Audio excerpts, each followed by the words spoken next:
குழந்தையே, உன் ஆசைகளை பூர்த்தி செய்ய எனக்கு காலமாகும். பொறுமையாக இரு. நீ நம்பிக்கையுடன் என் பேரில் உன் பளுவை சுமத்தினாள், நான் நிச்சயமாக அதை தாங்குவேன். என்னுடைய பிள்ளையின் சுமையை நான் சற்று நேரம் கூட தாங்க மாட்டேனா?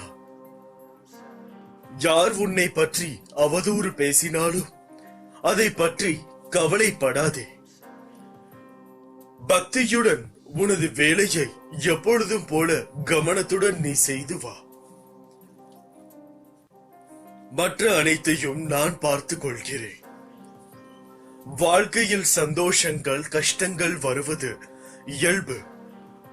அதை தாண்டி மன வலிமையை சோதிப்பது போன்ற நிகழ்வுகள் நடக்கிறது என்றால் நீ சரியான பாதையில் தான் பயணிக்கிறாய் என்று அர்த்தம்.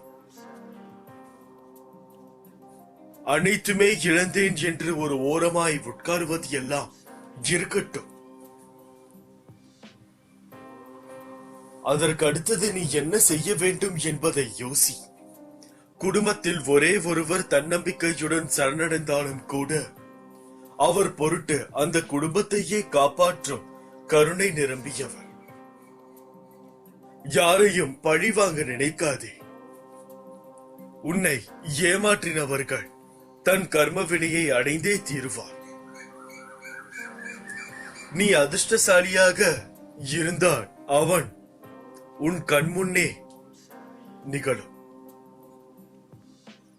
ஏனென்றால் நீதான் ஏமாற்றப்பட்டாய் அவனால். ஆகையால் அவன் அனுபவிப்பதை நீ கண்ணூர கூட காண முடியும்.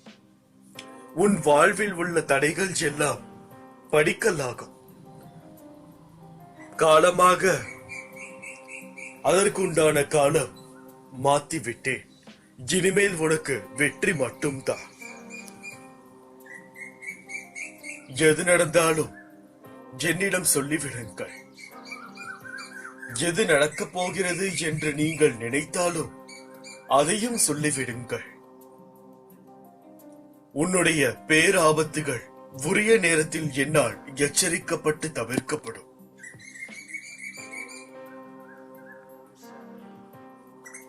என் சாய் என்னுடன் இருக்கிறார், எனக்கு என்ன கவலை என்று சொல்லிப்பார். உனது பயமெல்லாம் போய் தைரியம் கிடைக்கும். இனி நல்லதும் நடக்கும். உனக்காக யார் இருந்தாலும் இல்லாமல் போனாலும் உன் சாய் எப்போதும் உனக்கு உண்டு. தேவையில்லாமல் உன்னை நீயே வருத்திக் கொள்ளாதே. உனக்கு உதவி செய்யும் நாள் அனைத்தும் வந்துவிட்டது. நீ வேண்டியது அனைத்தும் நிறைவேறப் போகிறது. உங்கள் கோரிக்கைகள் எதுவானாலும் கண்டிப்பாக நிறைவேறும். மிக விரைவில் இதிலிருந்து மீண்டு வருவீர்கள். நான் உனக்கு உறுதியளிக்கிறேன். ஏனென்றால் நீ வீணாக எல்லாவற்றையும் நினைத்து உன் மனதை போட்டு குழப்பிக் கொண்டிருக்கிறாய். உனக்கு தேவையான அனைத்தும் விரைவில் உன்னை தேடி வரும். உனக்கு நல்ல நேரமும் தொடங்கிவிட்டது. எல்லாம் சுகமாகிவிடும். நீ கோபம் கொள்வதினால் எதுவும் மாறப்போவது இல்லை. அமைதியாக இரு. மற்ற அனைத்தையும் நான் பார்த்துக் கொள்வேன். உனக்கு எது நல்லது என்று உன்னை விட எனக்கு நன்கு தெரியும். நீ வேண்டாம் என்றாலும் உனக்கு நல்லதென்றால் நான் அதை தந்தே தீருவேன். இறைவனிடம் நான் கேட்கும் வரம் ஒன்றே, பிடிக்காதவர்களுக்கு என்னை பாரமாக்கி விடாதே. பிடித்தவர்களை என்னிடமிருந்து தூரமாக்கி விடாதே. ஆகையால் எனது பிள்ளை மீது நிஜமான அன்பு கொண்டவன் நான். என் பிள்ளைகளை கஷ்டங்களில் இருந்தும் கவலைகளில் இருந்தும் கை தூக்க விடவே அவதரித்தவன். எப்போதும் என் நாமத்தை உச்சரித்துக் கொண்டே இரு. நான் எப்போதும் உன்னை மட்டுமே நினைத்துக் கொண்டிருக்கிறேன். எப்போதும் தைரியமாக இருக்க வேண்டும். எதை பற்றியும் கவலைப்படாதீர்கள். கால தாமதமாகலாம், பொறுமையாக இருங்கள். நான் உங்களையே நினைத்துக் கொண்டிருக்கிறேன். உனக்கு என்ன தேவையோ அதை மட்டுமே நான் நினைப்பேன். நான் நினைப்பது மட்டுமே நடக்கும். வழி தெரியாமல் தவிக்காதீர்கள். நிச்சயமாக வழியை காட்டுவேன். அதுவரை பொறுமையாக இருக்க வேண்டும். நீங்கள் என் நினைவாக எப்போதும் இருந்தால் பதற்றப்படவோ நடப்பதை நினைத்து துக்கப்படவோ மாட்டீர்கள். உங்கள் சார்பாக நான் செயல்படுகிறேன். உங்கள் பிரச்சனைகள் அனைத்தையும் நான் பார்த்துக் கொள்கிறேன். கால நேரம் வெகு தொலைவில் இல்லை. தைரியமாக இருங்கள். இதுவரை எந்த கஷ்டம் உங்களை பாதித்ததோ அது ஓடி ஒளியும் நேரம் இது. மிக விரைவில் நல்ல நேரம் ஆரம்பிக்கும். என்னை சரணாகதி அடைந்தால் நான் உங்களை பாதுகாப்பது உறுதி. அதை யாராலும் தடுக்க முடியாது. உறங்காமல் யோசித்துக் கொண்டே இருந்தால் மட்டும் அனைத்தும் சரியாகி விடுமா? அனைத்தும் என்னை விட்டு நிம்மதியாய் உறங்கு. நான் பார்த்துக் கொள்கிறேன். அதாவது இரவு நேரங்களில் நிச்சயமாக ஏதோ ஒரு ரூபத்தில் நான் உனக்கு ஒரு துணையாக தான் இருப்பேன். ஆனால் அதை உணர்ந்து கொள்ளும் சக்தி உனக்கு இருக்கிறதா என்று எனக்கு தெரியவில்லை. நான் இவ்வளவு அருகில் இருந்துமே உனக்கு இவ்வளவு பிரச்சனை, என்னை கண்டுகொள்ள மாட்டேங்கிறீர்கள் என்று கூறுகிறார். அப்படி இருக்கையில் நான் ஏதாவது ஒரு ரூபத்தில் வந்தால் மட்டும் உன்னால் உணர முடியுமா என்ன? அப்போதும் நீ என்னை தான் சொல்வாய். நான் படும் வேதனையை பார்க்கிறீர்கள் அல்லவா பாபா, என்னை ஏன் இவ்வளவு சோதிக்கிறீர்கள் என்று. ஆனால் நான் சொல்லும் வார்த்தைகளை நீங்கள் ஒருபோதும் கவனித்ததே இல்லை. அதற்கென்று ஒரு நேரம் வரும் என்று நான் நம்புகிறேன். அப்பொழுதுதான் நீங்கள் அனைவரும் அதை பரிபூர்ணமாக நம்புவீர்கள். அதுவரை நான் எதுவும் செய்யவில்லை, நான் எதுவும் சொல்லவில்லை. உங்களுக்காக எந்த ஒரு விஷயத்தையும் நான் இதுவரை ஆரம்பிக்கவில்லை என்று மட்டும்தான் நீங்கள் கூறுவீர்கள். ஆகையால் வேண்டாம் குழந்தையே, நான் உன் அருகில் இருக்கிறேன் என்பதை முதலில் உணர்ந்து செயல்படு. நீ செய்யும் அனைத்தையும் நான் பார்த்து கொண்டுதான் இருக்கிறேன்.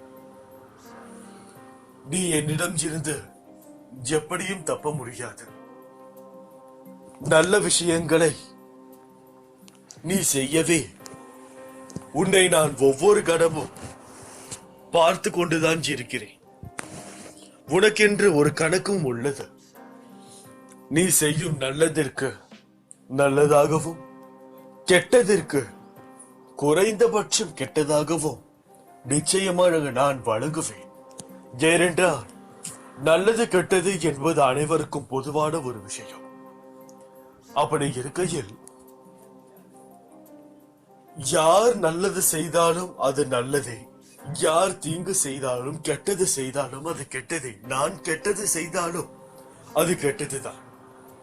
எனக்கும் மேல் லோகத்தில் தக்க தண்டனை இருக்கிறது. ஆனால் அவர்கள் செய்யும் தவறை பொறுத்து இருக்கிறது. அவர் எப்பொழுது அதை அனுபவிக்கிறார் என்று. தப்புக்கு மேல் தப்பு செய்து அதை நான் சொல்லியும் பிறகும் நீங்கள் செய்து கொண்டே இருந்தால் நீங்கள் வாழும் இந்த பூவுலகத்திலேயே அதற்கு உண்டான பலனை அடைவீர்கள். ஏனென்றால் மேல்லோகத்தில் ஒரு கணக்கெடுக்கப்படும். நீங்கள் செய்யும் நல்லவை கெட்டவை கணக்கெடுப்பார்கள். அது இரண்டும் சமளவு இருந்தால் பிரச்சனை இல்லை. ஒரு நொடி, ஒரு இமையளவு கெட்டது அதிகமாக இருந்தாலும் உங்களுக்கு அந்த இடத்தில் நீங்கள் தண்டனை அனுபவிக்க வேண்டும். அப்படி இருக்கையில் அந்த இமையளவெல்லாம் கடந்து ஏகப்பட்ட தவறுகளை செய்தால் இப்பூவுலகத்திலேயே நீங்கள் அனுபவிக்க வேண்டியது இருக்கும். விட்டுவிடுங்கள். இன்றோடு போகட்டும், இந்த நொடியுடன் போகட்டும். இதற்கு மேல் நல்லவனாக இருங்கள், என் பிள்ளையாக இருங்கள். காத்திருக்க கற்றுக்கொள். எல்லாவற்றிற்கும் உரிய ஒரு நேரம் இருக்கிறது. அவசரப்படுவதால் நிம்மதி தொலையுமே தவிர நன்மை எதுவும் கிடைக்கப் போவது இல்லை. நான் இருக்கிறேன், கலங்காதே. உனது கண்களின் முன்னிலையில் நான் தான் அமர்ந்து கொண்டிருக்கிறேன். அம்மா என்று குழந்தை அழைத்தால் தாய் ஓடோடி வருவது போல், சாய் என்று நீ நினைத்தாலே உன் தந்தை நான் வருவேன் உன்னை காக்க. பாபாவின் திட்டங்களை யாராலும் அறிய முடியாது. அறிய முயன்றவர்கள் அவதிக்குள்ளானவர்கள். ஆனால் நீங்கள் அகங்காரத்தை விடுத்து அவருடைய காலடியில் புரண்டால் அளவு கடந்த ஆனந்த மனம் அனுபவிப்பீர்கள். உன் கடன் பிரச்சனை, உடல் வியாதி, மன கஷ்டங்கள் அனைத்தும் உன் சாய் தேவா அறியாமல் இருப்பேடா. உனது அனைத்து பிரச்சனைக்கும் ஒரு தீர்வு என்னிடம் இருக்கிறது. நிச்சயமாக அது ஒரு நாள் உன் வாழ்க்கையில் நடைபெற செய்வேன். உன் உற்றார், உறவினர், நண்பர்களே உனக்கு துரோகம் செய்கிறார்கள் என்று வருந்தாதே. அதை எப்படி எதிர்கொள்வது என்று நிதானமாக யோசித்து அறிந்து கொள். நட்பு பாசம் இல்லாமல் பணம் ஒன்றே குறிக்கோளாய் கொண்ட வியாபாரிகளான இவர்களுக்காக கவலைப்படாமல் உன் மனதை ரணப்படுத்திய நிகழ்வுகளை மறந்து உன் லட்சியத்தை அடைவதில் மட்டுமே நீ கவனத்தை செலுத்த வேண்டும். வாழ்க்கையில் சாதிக்க வேண்டும் என்றால் தேவையற்ற பேச்சை குறைத்து தீர்க்கமான செயல்களில் மட்டும் ஈடுபடு. இவை உன் லட்சியத்தை அடைய செய்யும். அதற்கான யுத்திகள் தான் இவை அனைத்தும். வாழ்க்கையில் தோற்று கொண்டுமே இருக்கிறோமே என்று கவலை கொள்ளாதே. வெற்றி பெற வேண்டும் என்ற நம்பிக்கையும் உணர்வும் வாழ்வில் தோற்றதற்கான தவறை உணர்ந்து மறுபடியும் அத்தவறு நிகழாமல் செயல்பட்டால் நீ வாழ்க்கையில் வெற்றி பெறுவது உறுதி. நீ செய்யும் எந்த காரியத்திலும் மற்றவர்களுக்கு எந்த வகையிலும் துன்பம் ஏற்படாதவாறு செயல்படு.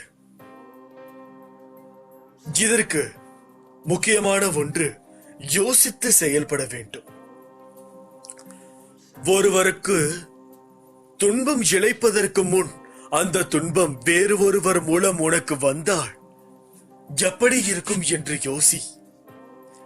எப்பொழுதும் நீ உன் தவறை ஒப்புக்கொள்ள முன் வருகிறாயோ அப்போது நீ மனசாட்சி கொண்டவன் ஆகிறாய். அதே தவறை மீண்டும் மீண்டும் செய்யாமல் பார்த்துக்கொள். என் வார்த்தைகள் மீது நீ நம்பிக்கை செயல்பட்டாலே போதும். நிச்சயமாக உன்னை அது முன்னிறுத்தும். வாழ்க்கையில் பலங்கள் கொண்டிருந்தாலும் பலவீனம் வந்து தாக்குகிறது. எப்படி நியதியோ நம்பிக்கையும் பொறுமையும் இருக்கும் மனதில் அதை சோதிக்க எல்லா தருணங்களும் நடைபெறதான் செய்யும். இந்த வாழ்க்கை ஏன் இவ்வளவு கடினம்? சுலபமாக கடவுள் படைக்கலாமே என்று உன் நினைப்பு எனக்கு நகைச்சுவையாய் தெரிகிறது. காரணம், நீ ஒரு பொருளை உன் அறிவாற்றலால் உருவாக்குகிறாய். அது ஜெயிக்க அதற்கு நீ எடுக்கும் வழிமுறைகள் சுலபமாக உள்ளதா? இல்லையே. அதை போல உன்னை படைத்த நானும் உன்னை உருவாக்க எடுத்த வழிமுறைகள் எல்லாம் நீ உனக்கு ஏற்படும் வழிகளும் போராட்டங்கள் எல்லாம் உன்னை படைத்த எனக்குதான். உனக்குள் உள்ள அகம்தான் உண்மையான வழிகள். அதை நான் உன் சாய் தேவா ஏற்றுக்கொண்டேன். ஏனென்றால் உன்னை உருவாக்குவது நான் உருவாக்கிய என் உயிருக்கு நிகர் நீ. எந்த விதமான ஆபத்தையும் உன்னை அண்ட விடமாட்டேன். வாழ்க்கையில் இன்னும் எத்தனை நாட்கள் மெழுகுவத்தியாக இருக்க போகிறாய்? மற்றவர்களுக்கு மட்டுமே நீ கரைகிறாயே. உன் வழிகள் உனக்கு பெரிதில்லையா? அடிமேல் அடி பட்டு பட்டு இன்று உன் மனம் தாங்கும் சக்தியை இழந்து நிற்கிறது. உன் மனதில் உள்ள ஒட்டுமொத்த வழியையும் இன்று ஒரே இடத்தில் சங்கமித்து உன்னை ரடப்படுத்தி உனக்காக நீ வாழும் நேரங்களை அது நிராகரிக்க செய்கிறது. உன் மனதின் ரணங்களை பார்த்து என் மனம் வெந்து போகிறது. கடவுள் கர்ம வினைகளை தானாக ஒருவருடைய வாழ்வில் அவர்களை மட்டுமே வைத்து நடக்க வைப்பது இல்லை. அந்த கர்ம பலனை நீ அனுபவிக்க வேண்டும் என்றால் இன்னொருவர் மூலம்தான் அது நடக்கும். அப்படி இருக்கும் தருவாயில் அது தீர்மானிக்கப்பட்டது. உனக்கு ஒருவர் கஷ்டங்களை கொடுத்தால் அவர்களை நீ என்றுமே குறை சொல்லாதே. அவர்கள் உனது கர்மவினையை போக்கி உனக்கு கடவுள் கற்றுத்தர நினைக்கும் வாழ்க்கை பாடத்தை புரிய வைத்தவர்கள் என்பதை நீ நினைவில் கொள். உன் தன்மை என்றும் மாறாது. உன்னை நிம்மதியான சூழ்நிலையில் வாழ வைப்பேன் என்பது என்னுடைய வாக்கு. என் குழந்தையின் வாக்கை காப்பாற்ற நான் என்ன செய்ய வேண்டுமோ அதை நிச்சயம் செய்வேன். வெளிச்சம் இருக்கும் போது மெழுகுவத்தியை ஏற்றினால் அதற்கு அந்த இடத்தில் மதிப்பு இல்லை. அப்படி ஏற்றினால் யாரும் அதற்கு மதிப்பு அளிக்க மாட்டார்கள். வீணாக அது தன்னையே உருக்கிக் கொள்ளும். எவர் உன் துணை வேண்டும் என்று உன்னிடத்திற்கு உன்னை அன்புடன் நோக்கி வருகிறாரோ அவர்களுக்கு மட்டும் நீ மெழுகுவர்த்தியாயிரு. அதற்கும் ஒரு அளவை வைத்துக்கொள். இருட்டில் இருக்கும் போதுதான் மெழுகுவத்தியின் வெளிச்சமும் அதன் மதிப்பும் தெரியும். அதை போலதான் துன்பம் என்ற இருள் எவருக்கு உள்ளதோ அவர்களுக்கு அந்த நேரத்தில் தான் உன் மதிப்பு தெரியும். உன்னிடத்தில் உள்ள அன்பை அலட்சியம் செய்பவர்களுக்கு நிச்சயம் உன்னை யார் என்று புரிய வைப்பேன். அதற்காக நீயும் அவர்களை அலட்சியப்படுத்தாதே. அமைதியாக பொறுமையுடன் சகித்துக் கொண்டுகிற. அதற்கான கூலியை நிச்சயம் நான் வழங்குவேன். உன்னுடைய அப்பாவாக நான் துணை நிற்கையில் உனக்கு எதற்காக இவ்வளவு சந்தேகங்கள் குழந்தையே? என்னுடைய கதைகள் வாசிப்பதென்பது என்னுடன் இருப்பதற்கு சமம். இக்கதைகள் உங்களை தூய்மைப்படுத்தி உங்கள் குணத்தை மேம்படுத்தும். நோயின் பிடியில் இருந்தும் மரணத்திற்கும் கூட என் அன்பு உங்களை காப்பாற்றும். எனது கதையின் ஒவ்வொரு பாடத்தையும் உங்கள் மனதில் பதிய வைத்துக் கொண்டு நேர்மையும் சிறப்பும் தானமும் கொண்ட வாழ்வை வாழுங்கள். நீங்கள் செல்லும் எந்த பாதையாக இருந்தாலும் எனது அன்பு ஒளியூட்டி நீங்கள் அனுபவிக்கும் எந்த இருட்டையும் கருமேகத்தையும் நீக்கிவிடும்.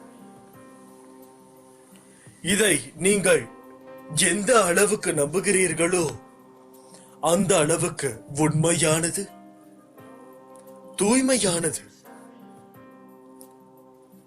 என்னுடைய பக்தன் எவன் ஒருவன் என்னை நம்பி அக்னி தீயிலும் விழ தயாராக இருக்கிறானோ அவன்தான் என்னுடைய உயிரான பிள்ளை. இந்த உலகத்தில் யார் மீது நம்பிக்கை வைக்க வேண்டுமோ அவர்கள் மீது வைக்காமல் நம்பிக்கை கெடுப்பவர்களிடமே இந்த மனிதர்கள் நம்பிக்கையை வைத்துக் கொண்டிருக்கிறார்கள். எதற்கு இந்த பாடு? எனக்கு நீ பல விஷயங்களை இழந்து கவலை கொள்கிறாய் என்பது தெரியும். ஆனால் நான் உனக்கு கொடுக்க இருப்பதை மறக்காதே. நீ என்ன தொலைக்கிறாயோ நான் அதை திருப்பி தருவேன். ஒன்றே ஒன்று மட்டும் புரிந்து கொள். நாம் தேடி செல்கிறதை விட நம்மை தேடி வருவதற்கு விலை மதிப்பு அதிகம். நிச்சயமாக. ஏனென்றால் நம்மை தேடி வரும் அந்த பொருளிற்கு தான் நம்மளுடைய மதிப்பு தெரியும். என்னை கேவலமாக பேசியவர்கள் முன் நான் வாழ்ந்து காட்ட மாட்டேனா என்று நீ ஏங்கிக் கொண்டிருக்கிறாய். கவலை வேண்டாம். சத்தியத்திற்கும் உன் அம்மாவாக அப்பாவாக இருக்கும் இந்த சாயப்பாவிற்கும் கட்டுப்பட்டு நேர்மையுடன் இருக்கும் நீ நிச்சயம் தடைகளை தகர்ந்து வெற்றி அடைவாய்.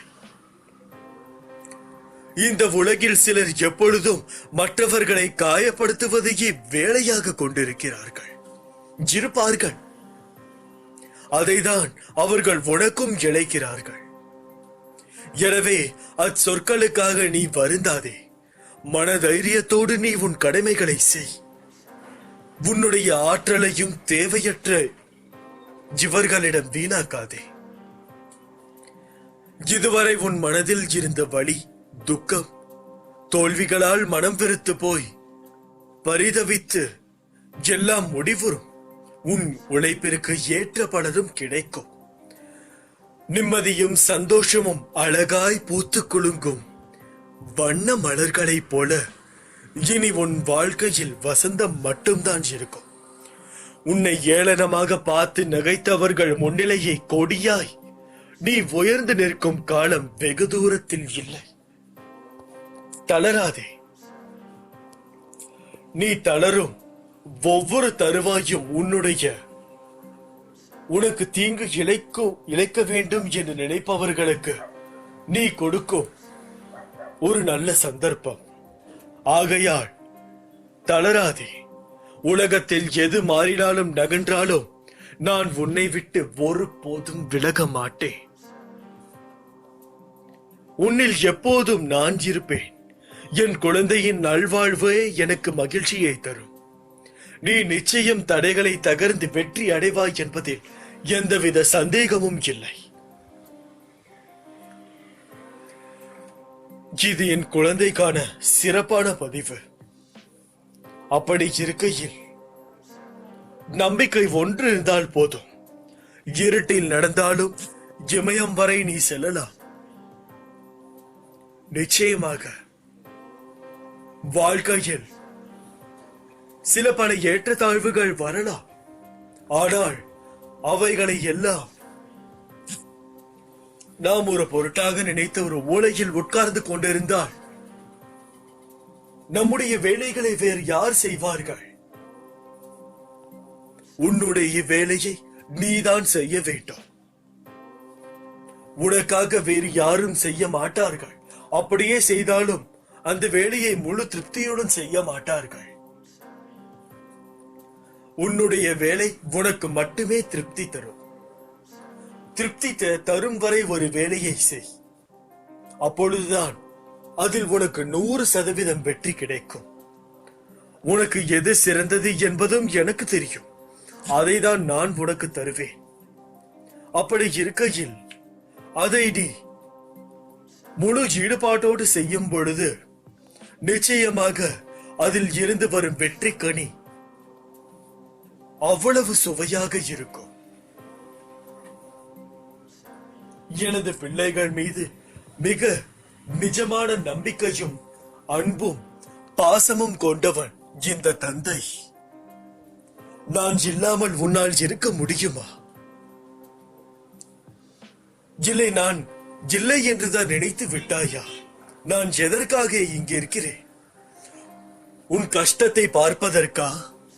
இல்லை, உன் கஷ்டத்தை பார்த்து அதில் இருந்து உன்னை காப்பாத்தி வசந்தமான வாழ்க்கையை உனக்கு கொடுக்கதானே. அதை புரிந்து நடந்து கொள் குழந்தை.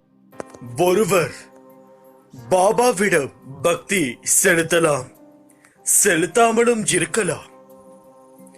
தட்சிணை கொடுக்கலாம், கொடுக்காமலும் போகலாம். ஆயினும் தயாசாகரமும் ஆனந்த உற்றுமாகிய சாயி எவரையும் வெறுத்து ஒதுக்குவது இல்லை. பூஜை செய்யப்படுவதால் அவர் ஆனந்தம் அடைவதில்லை. அவமதிப்பு செய்யப்படுவதால் துக்கப்படுவதும் இல்லை. எங்கே ஆனந்தத்திற்கு இடமில்லையோ அங்கே துக்கம் எவ்வாறு இடம் பிடிக்க முடியும்? இது பரிபூரணமான இரட்டை சூழல்களில் இருந்து விடுபட்ட நிலையொன்றா? மனதில் எந்த எண்ணத்துடன் ஒருவர் வந்தாலும் சாய் அவருக்கு தரிசனம் தந்து அவருடைய பக்தியை வென்று விடுகிறார். இது சாயின் அற்புதமான சக்தி. யாரிடமும் கேட்டு கிடைக்காத பொருள் என்னிடம் கேட்டால் உனக்கு நான் நிச்சயமாக கொடுப்பேன். எக்காலத்திலும் எந்த இடத்திலும் நீ என்னை நினைக்கும் போது நான் உன்னுடன் நிச்சயமாக இருப்பேன்.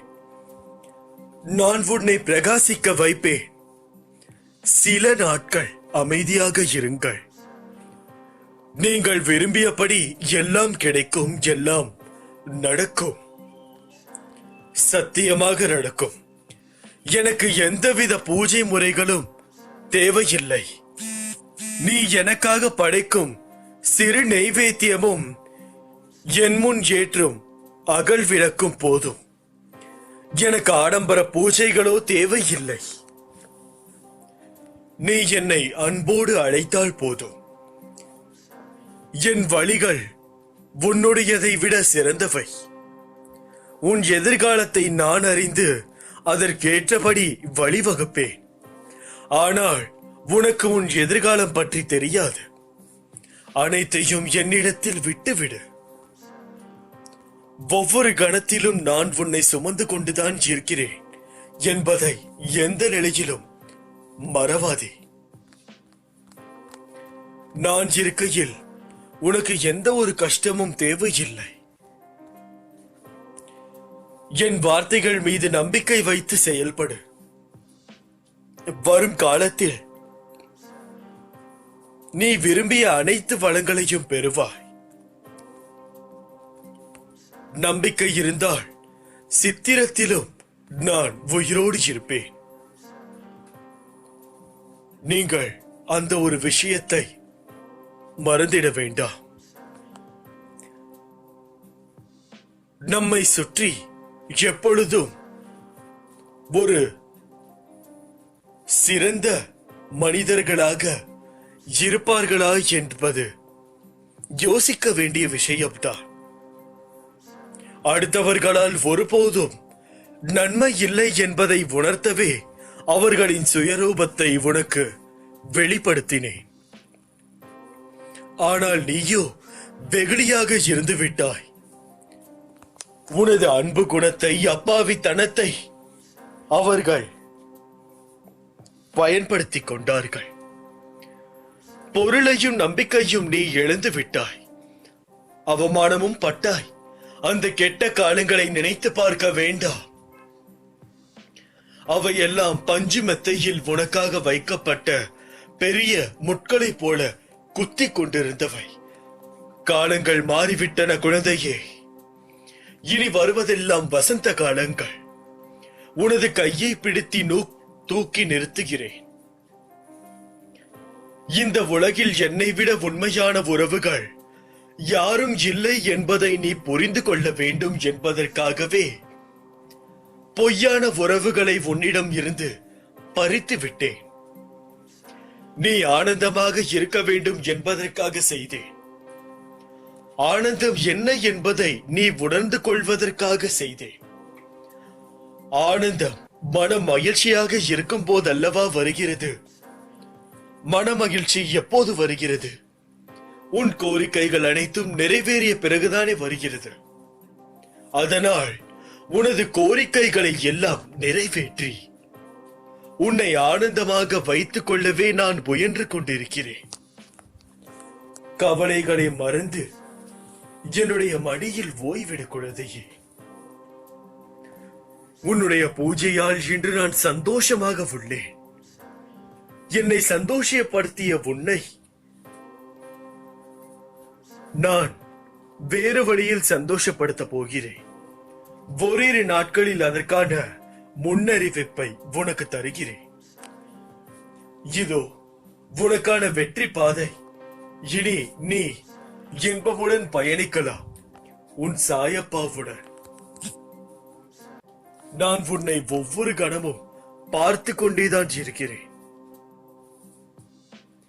என்னை கேவலமாக பேசியவர்கள் முன் நான் வாழ்ந்து காட்ட மாட்டேனா என்று நீ ஏங்கும் ஏக்கம் எனக்கு தெரிகிறது. உன்னுடைய ஒவ்வொரு குமுறல்களும் எனக்கு தெரியும். எனக்கு தெரியாது என்று மட்டும் நீ நினைக்கவே வேண்டாம்.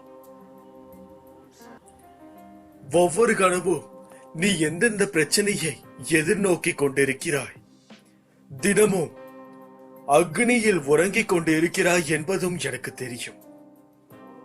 இதெல்லாம் தெரிந்தும் ஏன் பாபா எதையுமே செய்யாமல் இருக்கிறீர்கள் என்றுதானே கேட்கிறாய்? அதற்கு ஒரு அர்த்தம் இருக்கிறது. நான் செய்யும் ஒவ்வொரு வேலைக்கு பிறகும் ஒரு அர்த்தம் நிச்சயமாக இருக்கிறது என்பதை நீ உணர வேண்டும். அதாவது இப்போது ஒருவனுக்கு கஷ்டம் வருகிறது என்றால் அவன் முழுமையாக ஒரு பிரச்சனையை கையாள தயாராகுவான். அப்பொழுது எந்த பிரச்சனையுமே அவனால் சந்திக்க முடியாது இருந்த நிலையில் ஒரு பிரச்சனையை எதிர்கொள்ள தயாராகிறான். அது நிச்சயமாக வரவேற்கத்தக்க ஒரு விஷயம். அதற்கு அடுத்த கஷ்டம் வரும்பொழுது அவன் அந்த கஷ்டத்தை வேறு ஒரு பார்வையில் இருந்து யோசனை செய்வான். அப்பொழுது அதற்கு அதை சமாளிக்கக்கூடிய பல்வேறு வழிகளை அவன் தீட்டுவான். அதற்கு அடுத்த கஷ்டம் வரும்பொழுது அவன் எதையும் யோசிக்காமல் என்ன செய்ய வேண்டும் என்பதை முழு மனதோடு செய்து முடிப்பான். ஆகையால் ஒவ்வொரு கஷ்டத்திலும் ஒவ்வொரு பாடம் இருக்கிறது என்பதை நீங்கள் உணர வேண்டும். என்றுமே வாழ்க்கையில் ஒதுக்க வேண்டிய 6 விஷயங்கள் தெளிந்த அறிவோடும் வெளிப்போடும் இருக்க வேண்டும். அதாவது இதை நாம் கடைபிடிக்க வேண்டும். பேராசையை விட்டு நிறைமனமாக இருக்க வேண்டும். சினத்தை விட்டு பொறுமையாக இருக்க வேண்டும். தாழ்வு மனப்பான்மையை விட நேர்நிறை உணர்வாக இருக்க வேண்டும். வஞ்சகத்தை தூக்கி எறிந்துவிட்டு மன்னிப்பவனாக இருக்க வேண்டும். தனக்கும் பிறருக்கும் தற்காலத்திலும் பிற்காலத்திலும் அறிவிற்கும் உடல் உணர்ச்சிக்கும் வருத்தம் எழாத அளவிலும் முறையிலும் செயலாற்றினால் நீ நிச்சயம் தடைகளை தகர்த்து வெற்றி அடைந்து இன்பமாக வாழலாம். உன்னுடைய முக்கிய குறைபாடு எதுவென்றால் நீ யோசித்து தீர்க்கமாக எடுத்த முடிவை செயல்படுத்துவதற்கு பதிலாக மீண்டும் அதை பற்றி ஆலோசித்துக் கொண்டு பேசிக்கொண்டும் இருக்கிறாய் என்பதுதான். ஒரு பிரச்சனை முடிந்து விட்டது என்றால் அதை அத்தோடு முடித்து விடுங்கள். மறுபடியும் அதை பற்றி பேசவோ மற்றவர்களிடம் அதை பற்றி சொல்லவோ அதில் இருந்து உங்கள் வாழ்க்கை பாடத்தை பிறருக்கு எடுத்து அவர்களுக்கு பாடம் நடத்துவதோ வேண்டாம். ஒரு தவறான விஷயம் நமது வாழ்க்கையில் நடக்கிறது என்றால் அது மிகவும் தவறான ஒன்று.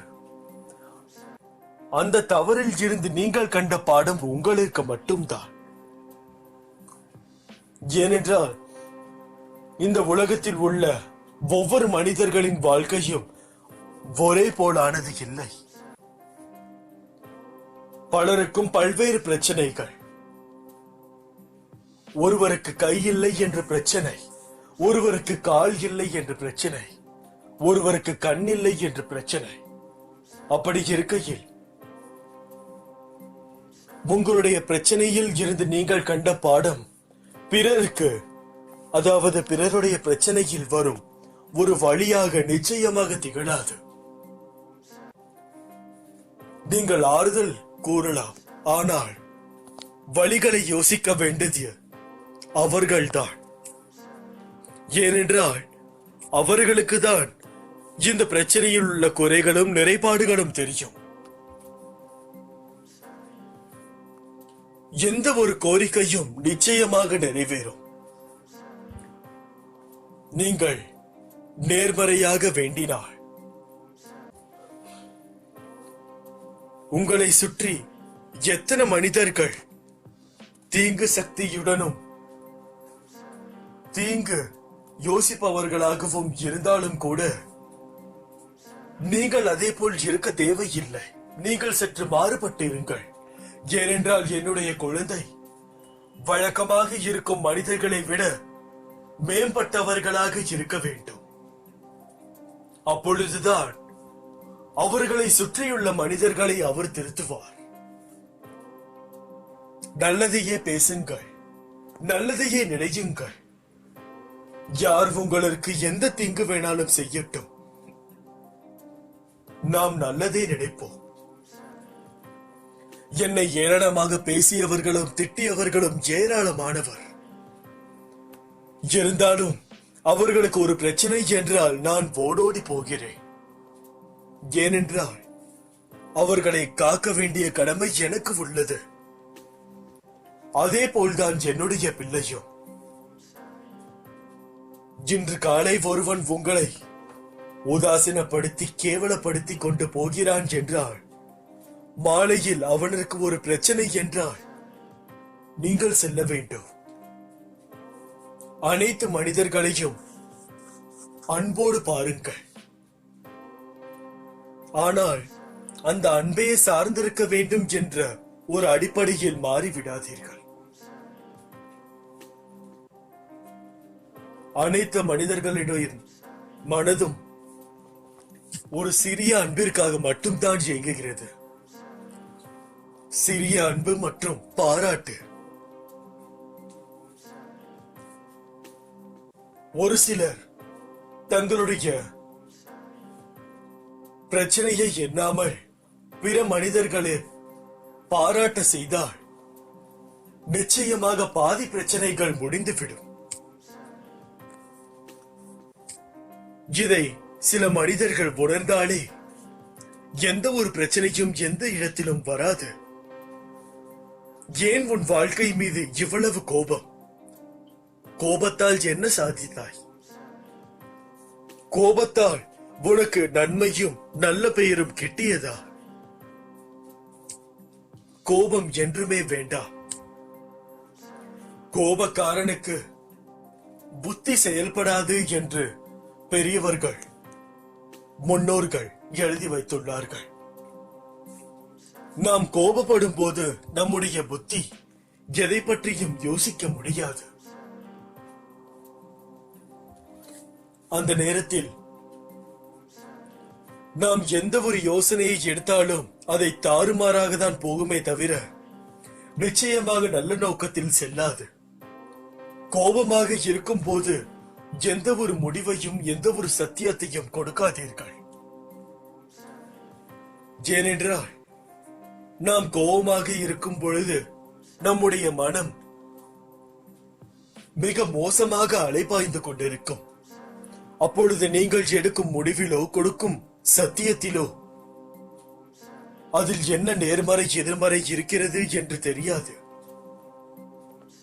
அவசரப்பட்டு கொடுத்துவிட்டு அதை நாம் முடிக்க முடியாமல் போய்விட்டால் அது ஒரு கஷ்டமாக மாறிவிடும்.